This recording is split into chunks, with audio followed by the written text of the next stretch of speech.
بسم اللہ الرحمن الرحیم۔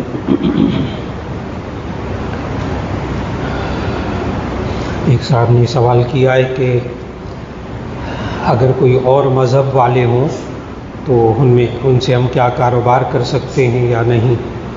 تو اس کا جواب یہ ہے کہ غیر مسلم ہو اور ہندو ہو، سکھ ہو، عیسائی ہو، یہودی ہو، کوئی غیر مسلم ہو، کسی خدا کو نہ مانتا ہو، ایتھیسٹ ہو، ملحد ہو،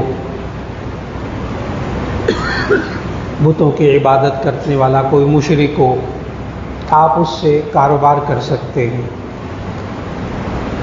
کیا اس کے ساتھ کھا پی سکتے ہیں؟ اس کا جواب یہ ہے کہ 3 کام آپ کر سکتے ہیں، ایک کام میں منع ہے۔ آپ ان کے ساتھ معاملات کر سکتے ہیں، کاروبار کر سکتے ہیں، کافر کے ساتھ، غیر مسلم کے ساتھ آپ ان سے لین دین کر سکتے ہیں، قرض کا معاملہ، آپ ان سے زمین خرید سکتے ہیں، جائیداد بیچ سکتے ہیں، سب معاملات کر سکتے ہیں۔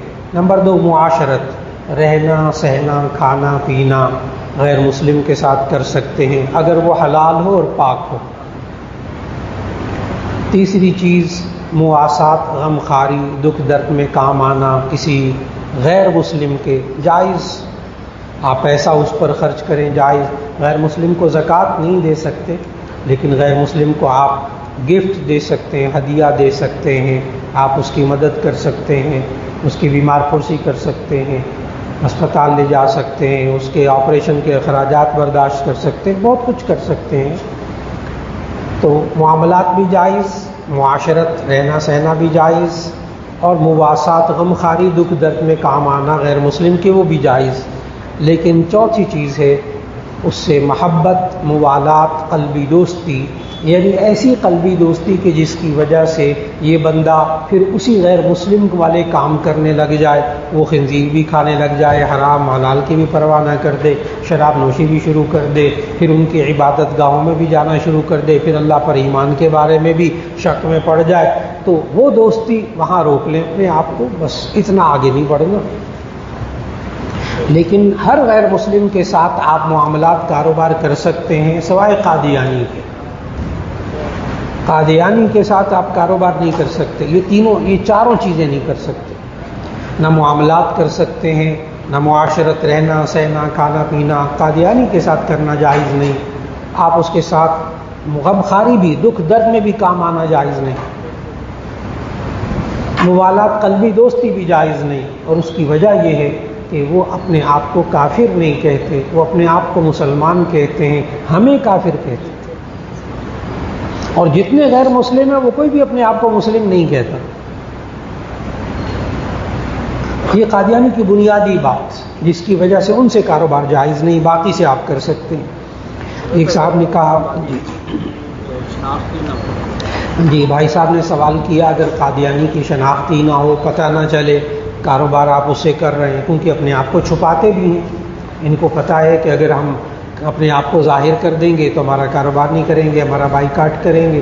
تو اگر آپ کو پتہ نہ چلے تو چونکہ آپ کے بس میں نہیں تھا، اس لیے اب سورہ بقرہ کی آیت پڑھ لیجئے، آخری رکوع کی، لا یکلف اللہ نفسا الا وسعها۔ اللہ تعالیٰ بندے کو اس کی طاقت کے مطابق پابند کرتا ہے۔ جب بندہ بے بس ہو جاتا ہے اللہ پکڑ نہیں کرتا۔ آپ کو نہیں پتہ، آپ بے بس ہیں، ٹھیک ہے، جب تک بے بس ہے، نہیں پتہ، اس وقت تک آپ کا کاروبار جائز، آپ کا اٹھنا بیٹھنا جائز۔ لیکن جب پتہ چل جائے، پکا، شک نہیں کرنا، شک نہیں کرنا، معلومات ہو جاتی ہیں بڑی آسانی سے۔ نہ معلوم ہو تو ختم نبوت والوں سے رابطہ کر لیں، ان جو ختم نبوت کا کام کرنے والے، ان کو ساری نشانیاں پتہ ہوتی ہیں، ان کو حالات بھی پتہ ہوتے ہیں۔ وہ تو کسی بندے کا نا، قادیانی کا پتہ چل جائے نا، اس کا شجرہ نسب پورا نکال لاتے ہیں۔ بڑی محنت کی ان حضرات نے، کس علاقے کا رہنے والا ہے، کہاں سے آیا ہے، اس کے باپ دادا کا مذہب کیا تھا، وہ ایسی چھان بین کرتے ہیں، ماشاءاللہ کر لی ہوئی انہوں نے بہت حد تک، وہ 1 منٹ میں بتا دیتے۔ شک نہیں کرنا، جب تک یقین نہ ہو جائے کسی کو کہنا بھی نہیں چاہیے فلاں شخص قادیانی ہے، کہنا بھی نہیں چاہیے۔ ہاں جب آپ کو پکا پتہ چل جائے پھر لوگوں کو بتا سکتے ہیں۔ ایک صاحب نے پوچھا کیا نبی صلی اللہ علیہ وسلم کا لقب امی یہ صرف نبی صلی اللہ علیہ وسلم کے لیے بولا گیا؟ جی ہاں، قرآن مجید میں امی کا معنی نہ پڑھا لکھا، جو پڑھنا لکھنا نہ جانتا ہو. تو بطور نبی الامی یہ تو نبی صلی اللہ علیہ وسلم کا لقب ہے، لیکن اللہ نے اور قرآن میں اور لوگوں کو بھی امی کہا ہے. آیت پڑھتا ہوں، وَمِنْهُمْ أُمِّيُّونَ لَا يَعْلَمُونَ الْكِتَابَ إِلَّا أَمَانِيَّ. کچھ لوگ ایسے ہیں جو لکھے پڑھے لکھے نہیں ہیں، وہ کتاب کو بھی نہیں جانتے، بس اپنی آرزوؤں کو ہی سمجھتے ہیں، سب کچھ اپنی خواہشات کو ہی سمجھتے ہیں. تو امی لغوی معنی کے اعتبار سے قرآن میں اللہ نے اور لوگوں کو بھی امی کہا. میں نے آیت پڑھی، وَمِنْهُمْ أُمِّيُّونَ لَا يَعْلَمُونَ الْكِتَابَ. تو امی اللہ نے عام لوگوں کو بھی کہا، لیکن النبی الامی یہ صرف نبی صلی اللہ علیہ وسلم کی صفت. ایک صاحب نے کہا کہ جہاز یا ریل گاڑی میں نماز کا طریقہ کیا ہے؟ جی، جہاز کا اور، ریل گاڑی کا اور، کار کا اور. اگر نماز کا وقت ہو گیا، کار تو آپ روک سکتے ہیں، کہیں بھی روک سکتے ہیں. پانی ہو وضو کر لیں، اور اگر وقت ختم ہو رہا ہو تیمم کر لیں. پانی گاڑی میں رکھ چھوڑیں تھوڑا سا، جہاں کہیں ہو وہاں کار تو روکی جا سکتی ہے. جہاں تک بس کا تعلق ہے، کوشش کرے انسان بس میں ایسی ٹکٹ لے کہ جس سے نماز ضائع نہ ہو. اس وقت میں سفر کرے، اہتمام کر لیں کہ جس میں وقت جو ہے ایسا ہو کہ نماز بیچ میں نہ آئے. اور اگر نماز بیچ میں آئے تو اب الحمدللہ اکثر بسوں والے درمیان میں کہیں نہ کہیں جا کر روکتے ہیں. 4 گھنٹے کا سفر ہو تو ایک جگہ جا کر 2 گھنٹے بعد روک لیں گے تھوڑا سا، تو جہاں روک لیں وہاں بھی معلوم کر لیں. تو پہلے تیاری کی، نماز کی فکر ہو.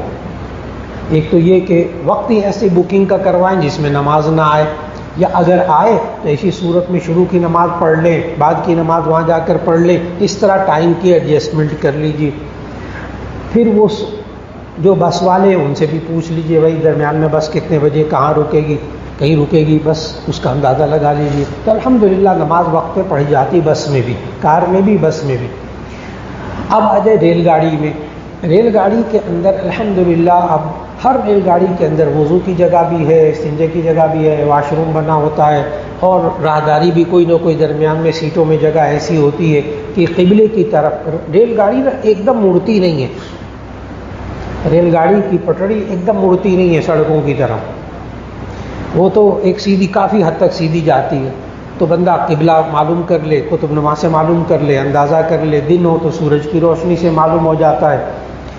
تو اندازہ کر کے، تو اگر کھڑا ہو سکتا ہو تو کھڑا ہو کے پڑھ لے، بیٹھ سکتا ہو تو بیٹھ کے پڑھ لے. لیکن فرض نماز گاڑی کے اندر وقت پہ پڑھ لے، وہاں آسانی سے ممکن. میں نے کہا پانی بھی دستیاب، جگہ بھی دستیاب، عام طور پر دستیاب ہو جاتی جگہ. اور ہمت والے ہوں تو کھڑے ہو کے پڑھ لیں، اور ذرا بھی اندیشہ ہو نقصان کا تو بیٹھ کر پڑھ لیں، نماز قضا نہ ہونے دیں. اب آ جائیے ہوائی جہاز کی طرف. ہوائی جہاز میں بعض ایسے ہوائی جہاز ہیں، ایئر لائن کی کمپنیاں ہیں جنہوں نے نماز کی جگہ بنائی ہوئی ہے. جیسے سعودی ایئر لائن ہے، قطر ایئر لائن ہے، امارات کی ایئر لائن ہے. اس نے نا دم کے اندر، ہوائی جہاز کی دم کے اندر 6-7 بندے بیک وقت وہاں نماز پڑھ سکتے ہیں. وضو کرنے کی جگہ نہیں ہوتی، وضو کے لیے پانی نہیں ہوتا وہاں اتنا. تو بھرپور کوشش کریں کہ سفر جب ہو تو اپنے ساتھ سپرے والی بوتل رکھ لیں. اگر تو جہاز میں ہے نا نماز کی جگہ، سپرے والی بوتل رکھ لیں، اور اس میں آرام سے اعضاء کو، 4 اعضاء کو، منہ کو گیلا کر لیں، ہاتھوں کو گیلا کر لیں، سر پہ مسح کر لیں، پاؤں کو گیلا کر لیں اچھی طرح سپرے سے، اور جا کر وہاں نماز پڑھ لیں.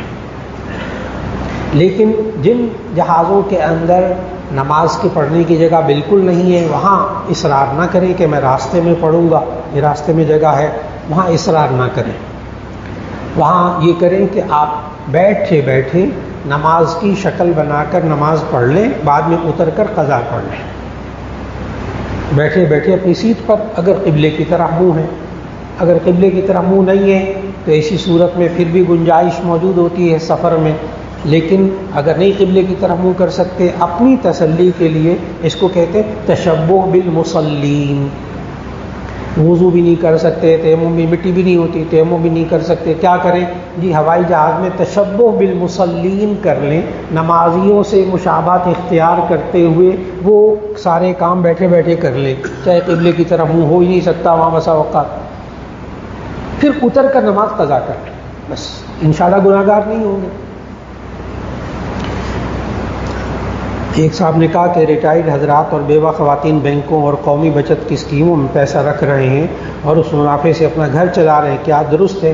تو اس کا جواب یہ ہے کہ یہ پہلے سوال بہت مشکل تھا، کوئی سمجھ میں نہیں آتا تھا، اب ریٹائر ہوا ہے، 50-60 لاکھ روپیہ ملا ہے، کسی کو دے دے گا، 1 روپیہ بھی نہیں ملے گا، کاروبار میں کوئی لگا بھی دے جائز کاروبار میں تو وہاں سے پھر وہ چاہے کہ کسی وقت میں مجھے 20-25 لاکھ ایک دم مل جائے، ممکن نہیں ہے، ممکن نہیں ہوتا۔ اب ایسی صورت کے اندر پہلے بہت مشکل تھا، اب آسان، اب جتنے اسلامی بینک ہیں، میزان بینک ہے، الفیصل بینک ہے اور بینک البرکہ ہے، نام بھی لے لوں تو کوئی حرج نہیں، تو جتنے اسلامی بینک ہیں جن کے علماء ان کی نگرانی کر رہے ہیں وہاں پیسہ رکھنا بھی جائز ہے، ان کا منافع بھی جائز ہے۔ اور اب الحمدللہ اسٹیٹ بینک نے ہر کنونشنل بینک کو پکا کر دیا ہے کہ وہ اپنی ونڈو کھولے اسلامی۔ اور عجیب بات بتاؤں کہ یہ بات IMF نے کئی سال پہلے لکھ کر خط بھیجا تھا اسٹیٹ بینک کو کہ سارے بینک جو ہے وہ اسلامی ونڈو کھولیں۔ یہ عجیب بات ہے، یہ نہیں کہ IMF مسلمان ہو گیا، نہ، اصل میں سارے لوگ اسلامی بینکوں میں پیسے رکھنے لگ گئے تو ان کے جو بینک تھے وہ سارے کے سارے بڑے حالات عجیب و غریب ہو گئے، سارے لوگ ادھر جا رہے تھے، جس کے دین کی فکر تھی وہاں جا رہا تھا۔ نتیجہ یہ ہوا کہ انہوں نے کہا ہر بینک اسلامی ونڈو کھولے۔ اب اسلامی ونڈو کھولی ہوئی ہے اور علماء نگرانی کر رہے ہیں تو ٹھیک، صرف نام رکھا ہوا ہے تو پھر احتیاط کریں۔ تو باقی جتنے اسلامی بینک ہیں، اب میزان بینک ٹوٹل اسلامی بینک کلیتک، ایک پروڈکٹ بھی اس کی غیر اسلامی نہیں ہے۔ الفیصل بینک آج سے 3 سال پہلے ہر شاخ اس کی اسلامائز ہو چکی، ہر شاخ، کوئی ہے ہی نہیں، یہ دوسرا کاروبار حرام کام کروا سود کا کرتا ہی نہیں ہے یہ والا بینک، ان ٹوٹل اسلامی بینک۔ تو آپ وہاں پیسہ رکھ دیں۔ اب وہاں کئی اسکیمیں ہیں، ان کی کئی پروڈکٹ ہیں۔ ایک اسکیم یہ کہ آپ پیسہ جمع کرا دیں، آپ کو جو منافع ملے گا جائز، وہاں آپ کرنٹ بھی اکاؤنٹ کھول سکتے ہیں، سیونگ بھی کھول سکتے ہیں، دونوں جائز۔ کرنٹ پہ کوئی منافع نہیں ملتا لیکن اس کی کچھ اور شرائط ہوتی ہیں، اس میں کچھ آسانیاں انہیں رکھی ہوئی ہیں، اور جو سیونگ ہے وہ جائز، ہر اسلامی بینک کے اندر سیونگ رکھنا جائز۔ اب جتنے اسلامی بینک ہیں انہوں نے ماہانہ منافع اسکیم بھی کھولی ہوئی ہے، کوئی منافع اسکیم کہتا ہے، کوئی ماہانہ آمدنی اسکیم کہتا ہے۔ اس کے لیے طریقہ یہ رکھا ہوتا ہے کہ آپ مثال کے طور پر 5-5 لاکھ کے آپ سرٹیفکیٹ لیں گے اور وہ سرٹیفکیٹ آپ کے جمع ہو جائیں گے مرکز میں، اور ان سرٹیفکیٹ پر آپ کو جو منافع ملتا رہے گا وہ ماہانہ آپ کو دیتے رہیں گے، سال کے بعد اس کو تقسیم کر لیں گے، سال کے بعد حساب کر لیں گے، اور وہ پیسہ لگاتے ہی ایسی جگہوں میں جہاں نقصان کا اندیشہ نہیں ہوتا زیادہ، وہ حلال کاروبار میں لگاتے ہیں۔ تو ماہانہ آمدنی اسکیم اسلامی بینکوں کے اندر 100% جائز، وہ بھی آپ رکھ سکتے ہیں۔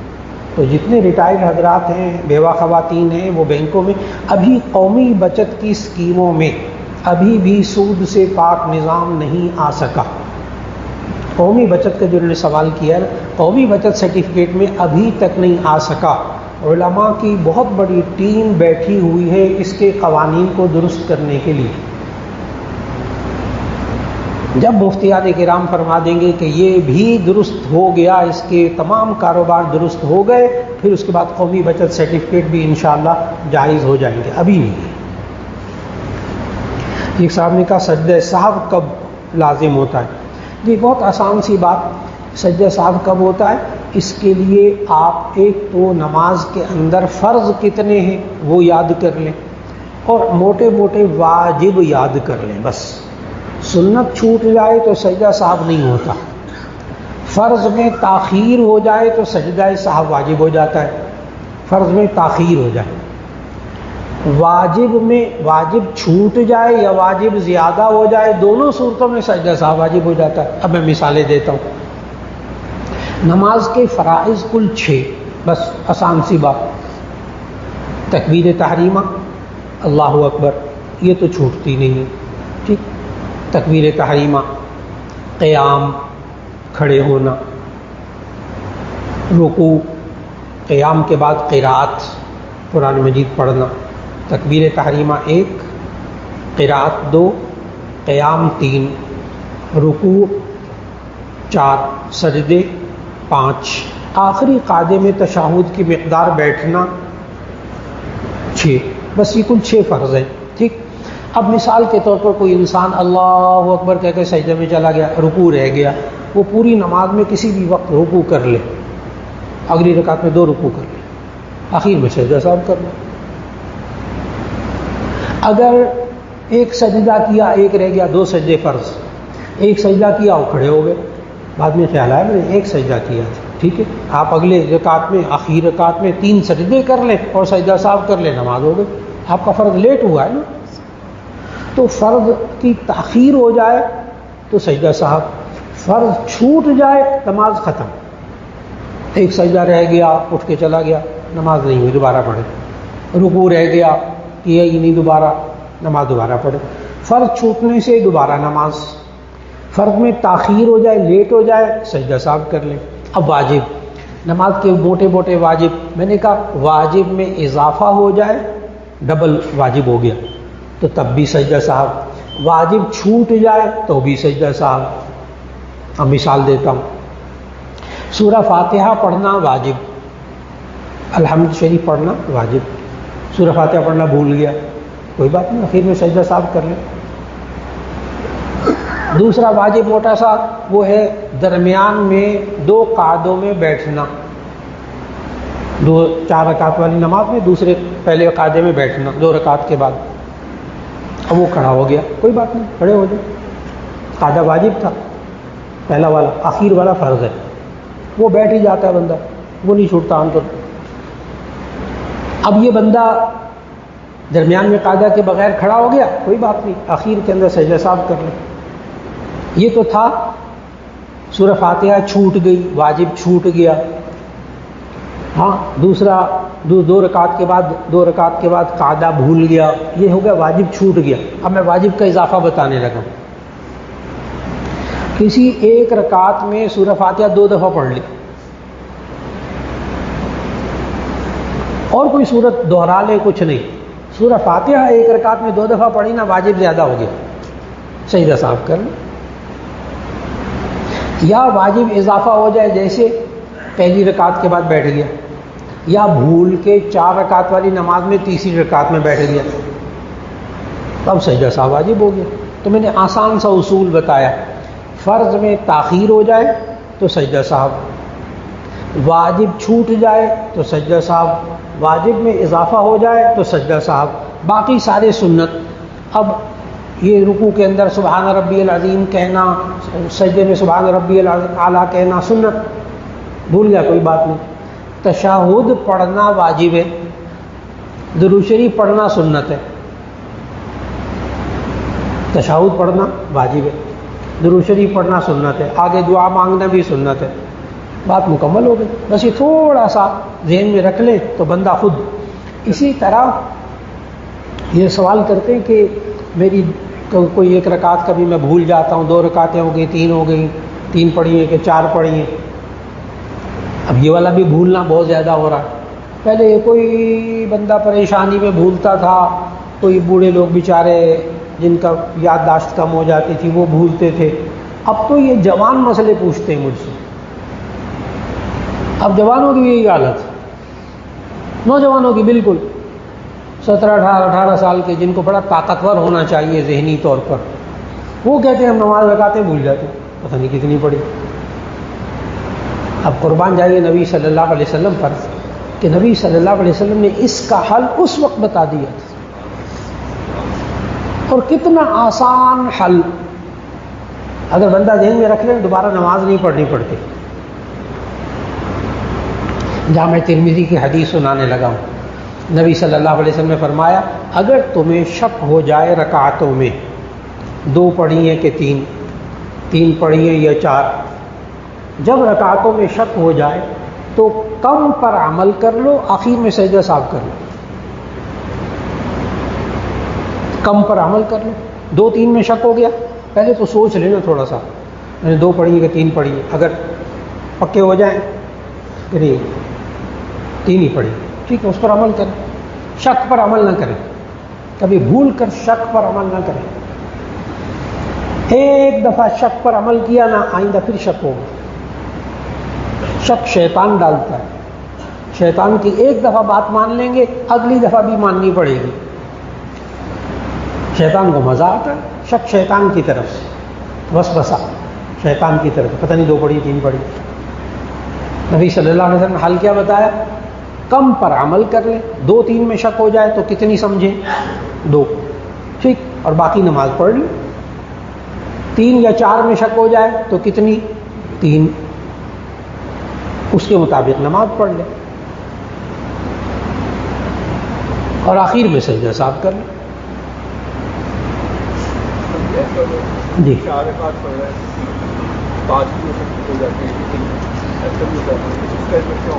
بھائی صاحب نے سوال کیا ہے کہ کبھی کبھی بندہ چوتھی رکعت میں زائد رکعت کے لیے کھڑا ہو جاتا ہے، یہ کم ہوتا ہے، لیکن 2 رکعت والی نماز میں بہت ہوتا ہے کہ بندہ 2 رکعت پڑھ کے پھر کھڑا ہو جاتا ہے تیسری کے لیے. جی کوئی چیز خریدو تو اس کو ہاتھ لگا لو یا اس طرح کا. اب میٹا فزکس ہے، سیٹلائٹ کے تو آپ صرف سوشل کانٹیکٹ میں اس پہ خریدتے آگے بائیں بیچتے. اب وہ اسپیس ڈیفینس ہے، وہ بھی آپ خریدتے ہیں، وہ آپ کے ہاتھ سے کچھ نہیں آتا. تو وہ حدیث کا مفہوم ہے کہ اس کو ہاتھ لگا لو یا وہ گھر لے جاؤ اور پھر آگے بیچو. تو آپ کو کوئی چیز خرید نہیں سکتی. اب سعودیہ والوں کا فتویٰ ہے کہ یہ جائز ہے کئی، اور پاکستان کے سارے فتویٰ ہے کہ جائز ہے. وہ تو ہر چیز ایئر ڈیفینس کی ہوتی ہے، آپ کیسے خریدیں گے؟ جی تشریف رکھیے. ایون آپ ایئر ڈیفینس کی جو ہے نا وہ سیٹلائٹ میں. جزاک اللہ. سوال کانٹریکٹ میں خریدتے بس سوال مکمل ہو گیا، الحمدللہ سوال مکمل ہو گیا. تو پہلے میں بھائی صاحب کے سوال کا جواب دے دوں. وہ جو سوال چل رہا تھا وہ انہوں نے یہ سوال کیا کہ کبھی کبھی انسان قاعدہ دوسرے قاعدے میں یا 4 رکعت والی قاعدے میں 5ویں رکعت کے لیے زائد رکعت کے لیے کھڑا ہو جاتا ہے، اور کبھی 2 رکعت کے بعد ایک اور رکعت کے لیے کھڑا ہو جاتا ہے. اگر آپ نے ابھی کھڑے ہونے کے قریب تھے، بیٹھے ہوئے تھے، کھڑے ہونے کے قریب تھے تو بیٹھ جائیے، سجدہ صاحب نہیں ہوگا. اور اگر آپ کھڑے ہونے کے قریب تھے زائد رکعت میں تب بھی بیٹھ جائیے، آخر میں سجدہ صاحب کر لیں.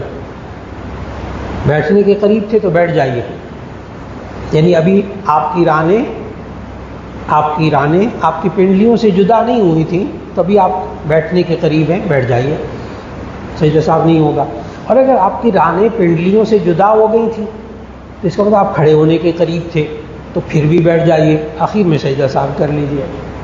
اگر آپ مکمل کھڑے ہو گئے زائد رکعت کے لیے، تیسری رکعت، 5ویں رکعت، 2 رکعت کے بعد تیسری زائد رکعت کے لیے کھڑے ہو گئے، پھر بھی یاد آیا بیٹھ جائیے. سورہ فاتحہ بھی پڑھ لی تھی، بیٹھ جائیے. سورت بھی ملا لی تھی، پھر یاد آیا، بیٹھ جائیے، سجدہ صاحب کر لیں. لیکن اگر رکوع بھی کر لیا اس پر بھی علماء لکھتے بیٹھ جائیے.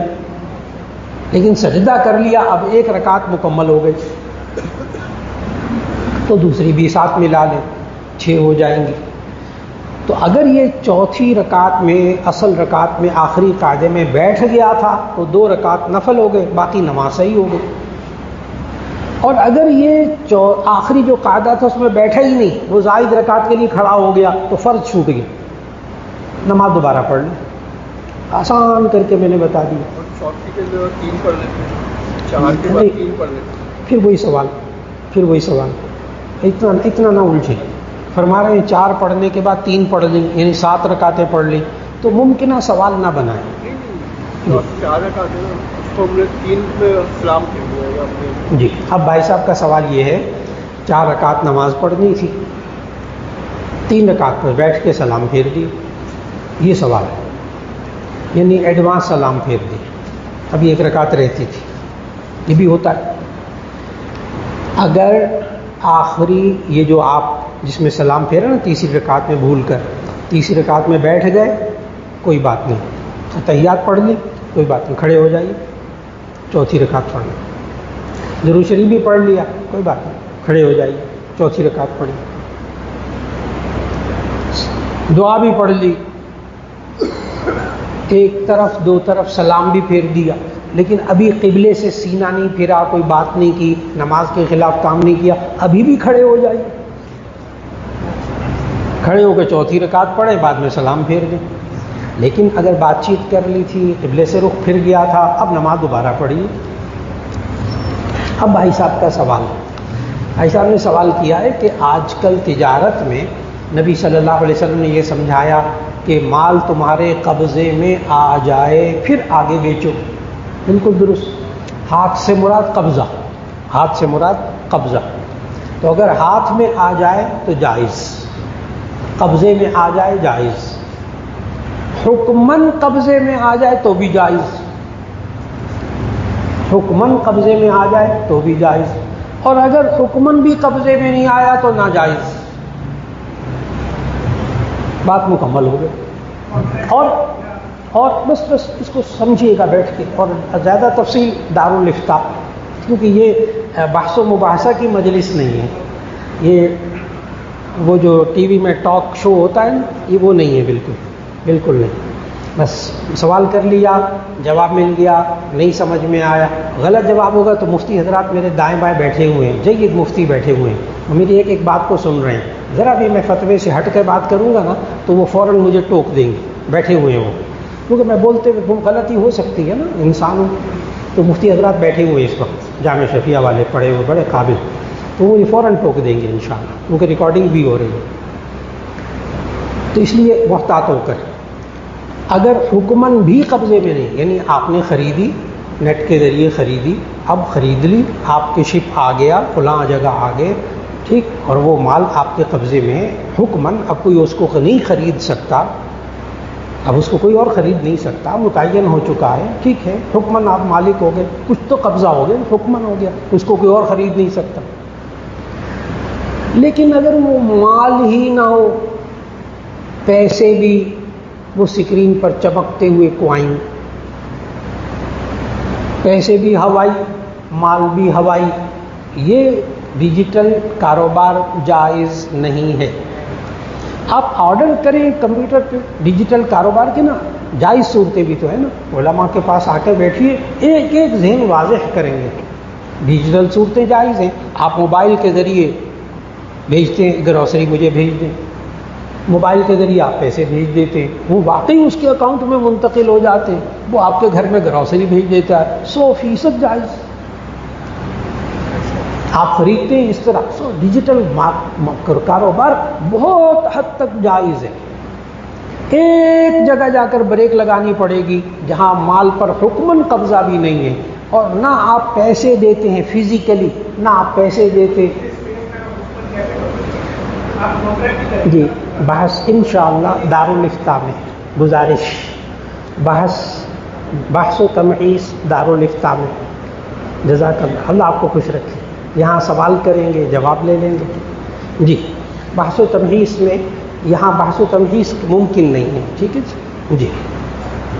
اس کے لیے الحمدللہ دارالفتاء میں حضرات موجود ہیں. بعض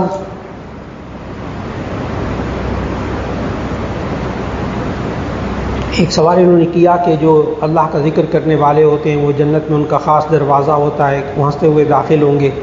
جی ہاں، احادیث میں مختلف عبادات کے لیے جنت کے مختلف دروازے، بلکہ ان کے نام بھی آئے ہیں.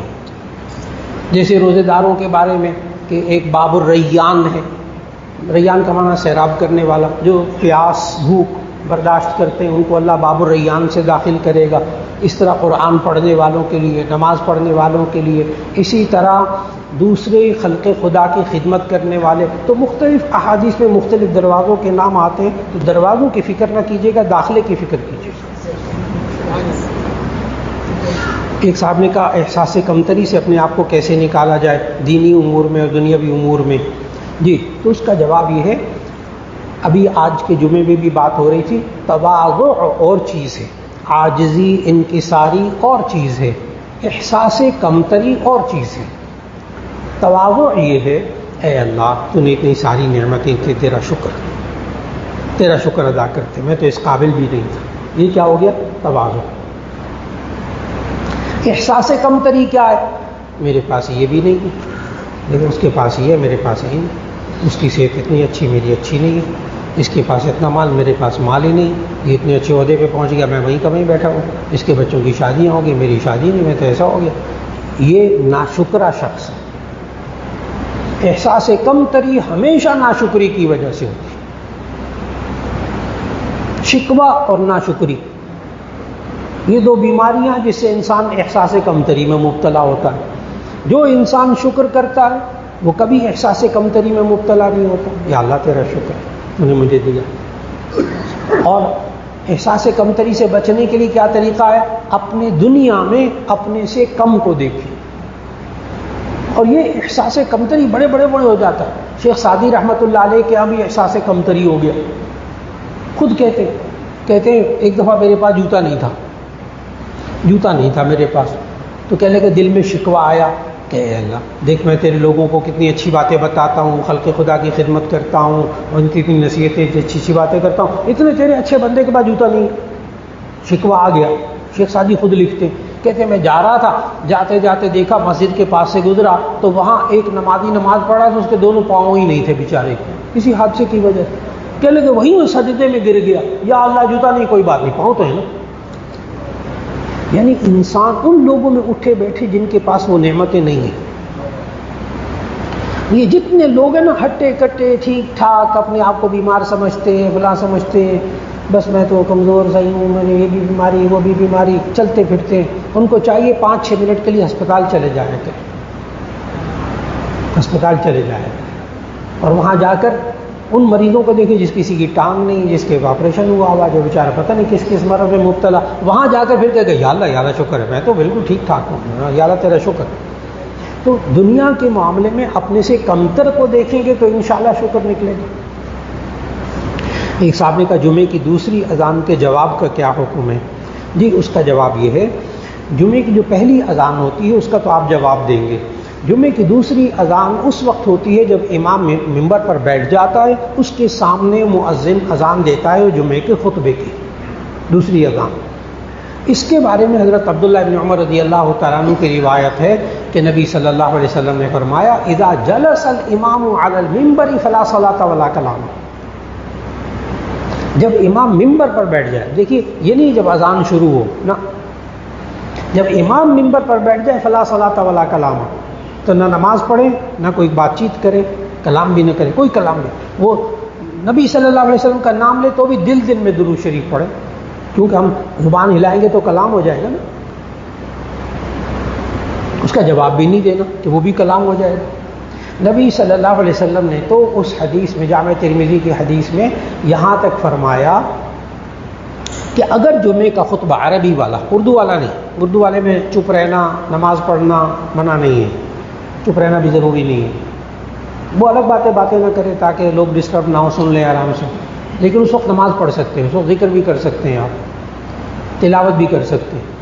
لیکن جب امام دوسرے یعنی خطبے کے وقت دوسری اذان کے وقت امام ممبر پر بیٹھ جائے، اب نماز نہیں پڑھنی، جو پڑھ رہے ہیں وہ پوری کر لیں، جو پڑھ رہے ہیں پوری کر لیں، شروع نہ کریں اور کلام بھی نہ کریں۔ جامع ترمذی میں نبی صلی اللہ علیہ وسلم نے فرمایا اگر کوئی خطبے عربی کے خطبے کے دوران اگر کوئی جمعے کے خطبے میں کوئی بات کرے، دوسرا کہے اسکت، خاموش ہو جائے، فقد لغا، نبی صلی اللہ علیہ وسلم یہ اس نے بھی بیکار کام کیا، تو یہ بھی تو بولا، یہ بھی بولا اسکت، تو معلوم ہوا جمعے کے خطبے کے دوران اشارے سے چپ کرا دیں، اشارے سے ساتھی چپ کرا دیں، لیکن بولے نہ، کیونکہ اس کے لیے بھی بولنا، چپ کرانے کے لیے بھی بولنا جائز نہیں، اس لیے اس وقت خاموشی اختیار کر لی جائے. ایک صاحب نے کہا امام جب جمعے کا خطبہ دینے کے لیے ممبر پر آ جائے اور سلام کرے تو کیا ہم عوام سلام کا جواب دیں؟ جی بالکل اس وقت دے سکتے ہیں، لیکن جب اذان شروع ہو جائے بس پھر خاموش. اگر کوئی آدمی امام کے سلام سے پہلے سلام پھیر دے تو اس کا کیا حکم ہے جبکہ امام کا سلام چل رہا ہوتا ہے؟ اس میں امام مد و شد کی وجہ سے دیر لگاتے ہیں. جی اصل میں امام کی اتباع، امام کے ساتھ ساتھ چلنا، امام کے ساتھ ساتھ چلنا. امام نے السلام السلام کی آواز شروع کر دی، آپ نے سلام پورا کر لیا، کوئی حرج کی بات نہیں. یہ امام سے پہلے سلام نہیں کیا آپ نے. اگر امام نے ابھی لفظ السلام نکالا نہیں ہے اور یہ پیچھے منہ ادھر ادھر کر کے سلام پھیر دے، یہ غلط بات. تو عموماً ایسا نہیں ہوتا. انہوں نے جو سوال کیا وہ یہی کیا کہ امام صاحب ذرا لمبا کرتے ہیں سلام کو تو ہم تو فوراً السلام علیکم ورحمۃ اللہ، السلام علیکم ورحمۃ اللہ، ہم تو فٹافٹ فارغ ہو جاتے ہیں. نہیں، امام کے ساتھ ساتھ سلام کریں. اگر امام شروع کر چکا ہے، آواز اس کی شروع ہو چکی ہے، پھر جائز. ایک صاحب نے کہا کہ نظر بد کا علاج بتا دیں، یعنی نظر بری نظر لگ جائے تو اس کا علاج کیا ہے؟ اس کا علاج بہت آسان سا، حضرت مولانا اشرف علی تھانوی رحمہ اللہ نے بھی لکھا یہ علاج، اور بزرگوں نے بھی لکھا. سورہ قلم کی آخری آیات، آخری 2 آیات، وَإِن يَكَادُ الَّذِينَ كَفَرُوا لَيُزْلِقُونَكَ بِأَبْصَارِهِمْ لَمَّا سَمِعُوا الذِّكْرَ وَيَقُولُونَ إِنَّهُ لَمَجْنُونٌ وَمَا هُوَ إِلَّا ذِكْرٌ لِّلْعَالَمِينَ. تو سورہ قلم کی آخری آیات پڑھ کر دم کر دیں. یہ تو ہے قرآن مجید کی آیت. اور نبی صلی اللہ علیہ وسلم اپنے نواسوں کو، جامع ترمذی کی حدیث، نبی صلی اللہ علیہ وسلم اپنے نواسوں کو، حضرت حسن حضرت حسین رضی اللہ تعالیٰ عنہما دونوں نواسوں کو دم کیا. وہ دم بھی آپ کو سکھاتا ہوں، نظر بد کا علاج. دم کیا، اور دم کرنے کے بعد جامع ترمذی کے حدیث کے الفاظ، دم کرنے کے بعد نبی صلی اللہ علیہ وسلم نے فرمایا ان الفاظ سے ابراہیم علیہ السلام اپنے دونوں بیٹوں اسماعیل اور اسحاق کو دم کیا کرتے تھے. اب بس آپ سے ایک ہی سوال کرنا ہے میں نے، یعنی نبی کو، اتنے بڑے بڑے انبیاء کو اپنے بچوں پر، اپنے نواسوں پر دم کرنے کی ضرورت تھی، ہمیں نہیں ہے. اللہ چاہتا، اللہ قدرت رکھتا ہے، اللہ چاہتا تو نبی کے بچوں کو نظر لگتی ہی نہ. اگر نظر نہ لگتی ان کو تو ہمیں وہ کیسے سکھاتے؟ تو جب انبیاء اپنے بچوں کو اور انبیاء اپنے نواسوں کو دم کرتے ہیں، ہمیں بھی وہ کلمات سیکھ لینے چاہیے. نبی صلی اللہ علیہ وسلم تصنیع کا صیغہ استعمال کیا وہاں دم کرنے کے لیے نا، اعیذکما بکلمات اللہ التامۃ من کل عین لامۃ ومن شر ہامۃ. ترجمہ بھی کرتا ہوں، اعیذکما بکلمات اللہ التامۃ، میں تم دونوں کو اللہ کی پناہ میں دیتا ہوں. اعیذکما بکلمات اللہ التامۃ، اللہ تعالیٰ کے جتنے کلمات ہیں نا ان کے ساتھ میں اللہ کی پناہ میں دیتا ہوں. من کل عین لامۃ، ہر ملامت کرنے والی آنکھ سے، وہامۃ، اور نقصان دینے والی چیز سے. دیکھیں کتنی چھوٹی سی دعا ہے تو نظر لگتی ہے. اچھا یہ نہ سوچا کریں کہ نظر بد ہی لگتی ہے. جو بخاری شریف کے الفاظ ہیں نا، بخاری شریف کے الفاظ نظر کے لیے وہ ہے العین حق، نظر لگنا حق ہے. یہ ایک عجیب بات سمجھنے والی ہے.